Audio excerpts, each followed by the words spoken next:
दोस्तों जय हिंद, मैं हूं शम्स तबरेज़ और आप देख रहे हैं टाइम्स मेल। दिल्ली की जामा मस्जिद पर मुसलमान कितना घमंड करते हैं। एक आलीशान इमारत, सैकड़ों साल पुरानी, बरसों पुरानी एक इमारत, और ये धरोहर है उन लोगों की जिन लोगों ने हिंदुस्तान में बरसों बरस तक राज किया, जिन्होंने बरसों तलक हुकूमत चलाई, काफ़ी सेकुलर हुकूमत चलाई। लेकिन इसके बावजूद भी हालात बदले तो जज्बात भी बदले, और जब हालात बदले तो आज वही दिल्ली की जामा मस्जिद अब केंद्र सरकार के अंडर में आ गई है। दिल्ली की जामा मस्जिद अब वक्फ बोर्ड के हाथों से छीन लिया गया है, और मोदी सरकार ने ये कड़ा फैसला लेते हुए मनमोहन सिंह को मुंह तोड़ जवाब दिया है। ऐसा माना जा रहा है कि इस तरह से इंडिया गठबंधन को भी काफ़ी गहरी चोट हुई है। ये कहा जा रहा है कि दिल्ली की जामा मस्जिद समेत कई दरगाहों, कई मस्जिदों, कई कब्रिस्तानों समेत 123 प्रॉपर्टीज़ ऐसी हैं जो दिल्ली वक्फ बोर्ड के पास थी, और उस वक्फ बोर्ड से छीन करके, उस वक्फ बोर्ड से हमारे मोदी जी ने वापस ले लिए इन तमाम प्रॉपर्टीज़ को और अपने पास रख लिया है। केंद्र सरकार का शहरी विकास मंत्रालय जो हरदीप पुरी के अंडर में है, उसने अब एक आदेश जारी करके इस तमाम 123 प्रॉपर्टीज़ को अपने कब्ज़े में ले लिया है, यानी दिल्ली वक्फ बोर्ड से छीन लिया है। अब इसका चुनावी मायने समझने की कोशिश करिए। मीडिया ये बताने लगी है कि किस तरीके से रातों रात चंद घंटे पहले, आचार संहिता लगने से पहले, मनमोहन सिंह की सरकार ने, यानी आज की बात नहीं 2014 की बात है, मनमोहन सिंह की सरकार ने 123 प्रॉपर्टीज़ को वक्फ बोर्ड को सौंप दिया था कि आप इसको संभालिए, इसकी देखरेख करिए। लेकिन अब चूंकि 2023 में मोदी जी की सरकार है और मोदी जी ने इसका मुंह तोड़ बदला लिया है, मुंह तोड़ जवाब दिया है मनमोहन सिंह को, और मनमोहन सिंह के उस दौर में लिए गए फैसले का बदला 2023 में ले लिया गया, और हमारे मोदी जी के मंत्रालयों ने वक्फ बोर्ड के हाथों से 123 प्रॉपर्टीज़ को लेकर के किसके नाम कर लिया? अपने नाम कर लिया। अब इसके कुछ मायने समझिए। इंडिया गठबंधन से काफ़ी परेशानी हो रही है एनडीए वालों को। INDIA, इंडिया गठबंधन। इंडिया गठबंधन जब बना तो इंडिया गठबंधन के खिलाफ क्या क्या बातें नहीं की गई। इंडिया शब्द को लेकर के एक मुख्यमंत्री ने तो अपने ट्विटर प्रोफाइल से ही इंडिया वर्ड को हटा दिया था। यहाँ तक कि इंडिया नाम के शब्दों में ऐतराज़ किया जाने लगा, गाली दी जाने लगी। लेकिन जब बाद में उधर से जवाब आना शुरू हुआ तो पता चला मोदी जी और उनकी सरकार, उनकी पार्टी, उनके जितने भी संगठन से जुड़े लोग हैं, वो तमाम इंडिया गठबंधन के नाम पर भारत को ही शर्मसार करने लगे थे।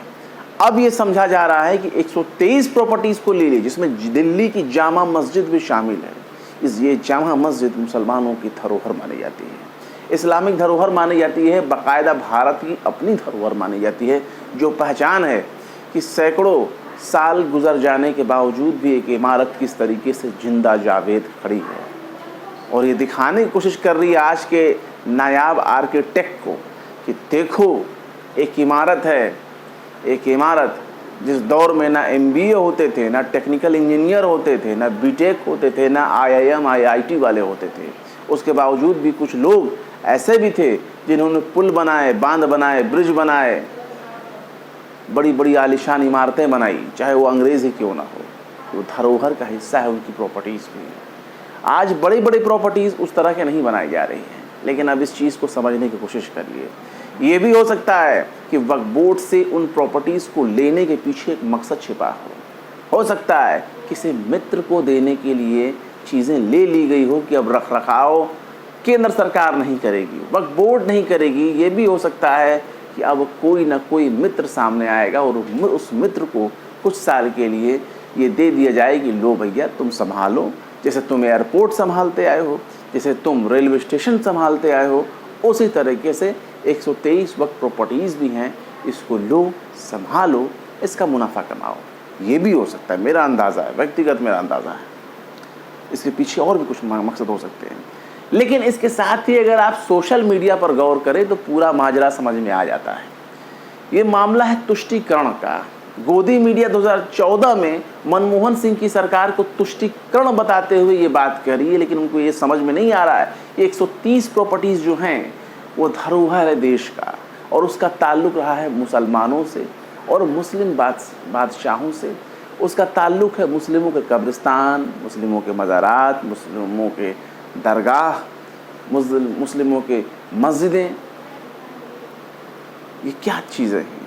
जब दिल्ली वक्फ बोर्ड से या वक्फ बोर्ड से किसी छीन लिया गया तो इसके मायने समझे जा रहे हैं कि ये इंडिया गठबंधन को सबक सिखाया गया है।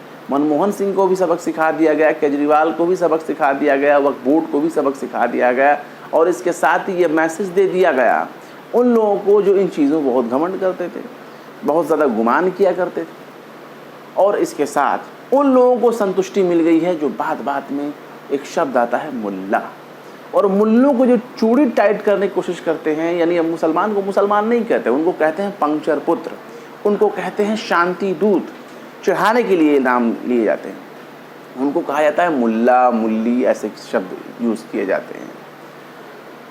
तो मुल्लों के चूड़ी टाइट करने के लिए ही ये सारी चीज़ें देखने में समझ में आ रही है, क्योंकि सोशल मीडिया पर झांकने पर यही पता चल रहा है कि किस तरीके से सबक सिखाया गया है मुल्लों को, पंक्चर पुत्रों को। और जब मुल्लों की चूड़ी टाइट होती है, पंक्चर पुत्रों को समझाया जाता है, उनको दिमाग के नटबोल्ट ढीले होते उसको टाइट करने की कोशिश की जाती है, तो उससे सबसे ज़्यादा खुशी उन लोगों की होती है जो लोग बुलडोज़र चलता देख खुश हो जाते हैं। जो लोग मुसलमानों के घरों पर बुलडोज़र चलता देख उनको परेशान होते, उनको तबाह होते, उनको अरेस्ट होते देख करके तालियां पीटते हैं।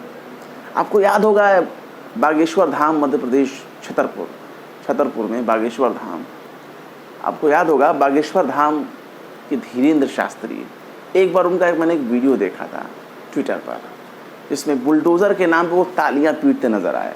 मुझे बहुत शंका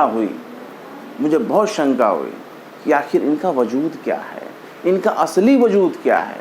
बाबा हैं, शास्त्री हैं, पंडित हैं, भविष्यवक्ता हैं, वो तमाम चीज़ें हैं, लेकिन ये जो इस तरह की जो हरकतें देखने को मिली, जो उनकी खुशी, जो उनके चेहरे पर, तन बदन में एक अंगड़ाइयाँ देखने को मिली, वो उस बात की तरफ इशारा कर रही थी कि मामला कुछ गड़बड़ भी हो सकता है। लेकिन खैर वो उनका व्यक्तिगत मामला हो सकता है, लेकिन जो खुशी उनके तरफ से देखने को मिली बुलडोज़र के नाम पर, वो बहुत ही नायाब रही है। और इसलिए ये भी हो सकता है कि ये चूड़ी टाइट करने के लिए, सबक सिखाने के लिए कोशिश की गई हो। लेकिन जो जानकारी सामने आ रही है उसके मुताबिक दिल्ली का जो सेंट्रल मस्जिद है, जामा मस्जिद, वो मस्जिद नहीं जो लाल किले के पास है, ख़ास तौर से इस खबर में भी बताया गया है। एबीपी न्यूज़ की आप ये खबर देख सकते हैं, इसमें लिखा है कि दिल्ली वक्फ बोर्ड से वापस ली जाएगी 123 प्रॉपर्टीज़, केंद्र सरकार ने दिया नोटिस, लिस्ट में दिल्ली की जामा मस्जिद भी शामिल। इसमें बताया गया है कि यूपीए सरकार के दौरान सेंट्रल दिल्ली में स्थित इस जामा मस्जिद को केंद्र सरकार ने वक्फ बोर्ड को दे दिया था। शहरी विकास मंत्रालय ने अब इसे फिर से वापस लेने का फैसला किया है। ये हरदीप पुरी का मंत्रालय है, और इसमें ये समझाया जा रहा है कि 130 प्रॉपर्टीज़ को वापस लेगी। जिस मस्जिद को वापस लिया जाना है वो लाल किले के पास वाली मस्जिद नहीं है, ये जामा मस्जिद सेंट्रल दिल्ली में स्थित है। इसमें यह बताया गया है कि केंद्रीय शहरी विकास मंत्रालय ने गैर अधिसूचित वक्फ प्रॉपर्टीज़ पर 2 सदस्यीय समिति की रिपोर्ट के आधार पर दिल्ली वक्फ बोर्ड की 123 प्रॉपर्टीज़ को अपने कब्जे में लेने का फैसला किया है। इसमें मस्जिद, दरगाह और कब्रिस्तान भी शामिल है। मंत्रालय ने दिल्ली वक्फ बोर्ड के अध्यक्ष और आम आदमी पार्टी के विधायक अमानतुल्लाह को पत्र लिखकर फैसले की जानकारी दी है। अब देखिए इसमें क्या चीज़ें थी। इस पत्र में जो नोटिस जारी किया गया है उसमें केंद्र सरकार ने जो है वो पूछा है कि आपके पास क्या कागजात है और ये प्रॉपर्टीज़ आपको ही क्यों दी जाएगी, क्यों दी जानी चाहिए ये प्रॉपर्टीज़ आपको। ये वक्फ बोर्ड से पूछा है कि बताइए आपको ये प्रॉपर्टीज़ क्यों दी जाए। और उससे पहले एक और मामला है, ये मामला हाई कोर्ट में भी चला और हाई कोर्ट में दिल्ली वक्फ बोर्ड का बात नहीं बन पाया। वक्फ बोर्ड ने दिल्ली हाई कोर्ट में भी याचिका डाली थी। याचिका में कहा गया कि इन सभी प्रॉपर्टीज़ को तोड़ने, फोड़ने और मरम्मत करने का काम कोई दूसरा ना करे, लेकिन बीते मई में हाई कोर्ट ने याचिका को खारिज कर दिया था। हाई कोर्ट से राहत नहीं मिलने के बाद केंद्र सरकार के शहरी विकास मंत्रालय ने वक्फ बोर्ड को नोटिस जारी किया और कहा कि अगर आपको लगता है ये प्रॉपर्टीज़ आपको चाहिए तो ज़रूर कागजात पेश करें। खैर, हम तो ये कहेंगे कि इससे बहुत बड़ा सबक मिला है इंडिया गठबंधन को। देखो, तुम हमारे खिलाफ हो रहे हो, तुम हमारे खिलाफ गैस की कीमत बढ़ने पर इतना आग उगल रहे हो, तुम रोज़ाना भ्रष्टाचार के मुद्दे पर हमको घेरने की कोशिश कर रहे हो, विपक्षी दलों का एक मजबूत गठबंधन बनाने की कोशिश कर रहे हो, और हम तुम्हारा नट बोल्ट ढीला है उसे टाइट करेंगे। और इसके साथ ही ताली पीटने वालों के लिए ये बहुत बड़ी खुशखबरी देखी जा रही है, क्योंकि मामला जुड़ा है मुसलमानों से, मामला जुड़ा है टोपी वालों से, और मामला जुड़ा है उन पंक्चर पुत्रों से जिनको पंक्चर पुत्र मुल्ला कहकर चिढ़ाया जाता है। फिलहाल क्या कहेंगे इस मामले में, कमेंट बॉक्स में ज़रूर बताएं। वीडियो पसंद आए तो लाइक करें, शेयर करें, और बेबाक, निष्पक्ष, स्वतंत्र पत्रकारिता को सपोर्ट करने के लिए हमारे चैनल टाइम्स मेल को ज़रूर सब्सक्राइब करें, और हाँ, बेल आइकन का घंटी वाला बटन भी ज़रूर दबा दें। फिर मिलते हैं किसी और वीडियो में एक नई खबर के साथ। शम्स तबरेज़ को दीजिए इजाज़त। जय हिंद। तो देख लिया आपने हमारे इस वीडियो को। हमें उम्मीद है कि आपने हमारे वीडियो को लाइक किया होगा और दूसरों को भी शेयर किया होगा। अगर अभी तक आपने हमारे चैनल टाइम्स मेल को सब्सक्राइब नहीं किया है तो जल्दी से सब्सक्राइब कर दें और बेल आइकन भी प्रेस कर दें।